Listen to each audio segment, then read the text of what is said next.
नमस्कार, स्वागत आहे तुमचं मयूजवल 18 मध्ये। तर चला व्हिडिओला सुरुवात करू। लोणचे टिकवण्यासाठी काही उपाय। लोणच्याचं नाव घेतल्याबरोबर तोंडाला पाणी सुटते। लिंबाचं लोणचं, कैरीचं लोणचं आणि अजूनही लोणच्याचे प्रकार आहेत, पण काही जणांना ही तक्रार असते की त्यांचे लोणचं वर्षभर टिकत नाही। लोणचे टिकवण्यासाठी काही उपाय। सर्वप्रथम लिंबू किंवा कैऱ्या स्वच्छ धुवून स्वच्छ फडक्याने पुसून घ्या। ज्या बरणीत लोणचं भरायचं आहे ती बरणीसुद्धा स्वच्छ धुवून कडक उन्हात 3-4 तास वाळवून घ्या। विळी किंवा चाकूही स्वच्छ धुवून उन्हात वाळवून घ्या। लिंबू किंवा कैरी चिरून एका कोरड्या पातेल्यात इतर सामग्रीसह मिसळून घ्या। मिश्रण चांगलं हलवून घ्या। कैरीचं लोणचं असल्यास त्यात गरम करून थंड झालेलं तेल घाला।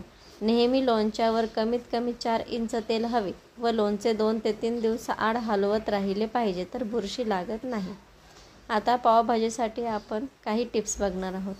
पावभाजी करताना त्यामध्ये थोडेसे बीट किसून घालावे, यामुळे पावभाजीला छान रंग येतोच। पावभाजी करताना पाव एकसारखे कापले जावेत यासाठी एका भांड्यात गरम पाणी ठेवावे आणि त्यात बुडवून गरम झालेल्या सुरीने पाव कापावा, यामुळे पाव चांगले कापले जातात। फरसबी, मटारचे दाणे, भोपळी, मिरची इत्यादी भाज्या शिजवताना आधी हळद, मीठ घातलेल्या पाण्यात भाज्या शिजवाव्या, यामुळे रंग हिरवागार राहतो। अळूच्या वड्या करताना पाने स्वच्छ पुसून थोडेसे तेल लावावे आणि वरून पीठ पसरवावे, यामुळे वड्या चुरचुरीत होतात।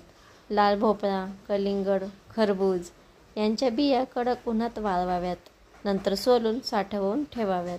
पदार्थ गार्निश करण्यासाठी त्याचा उपयोग तर होतोच आणि आरोग्यासाठीही लाभदायक आहेत। मेथी धुतल्यावर थोडं मीठ लावून ठेवा। तांदूळ शिजवताना लिंबाचा रस घाला, भात पांढरा होतो। पुलाव करताना संत्र्याच्या सालीचं चूर्ण मिसळा, यामुळे पुलावला सुगंध प्राप्त होतो।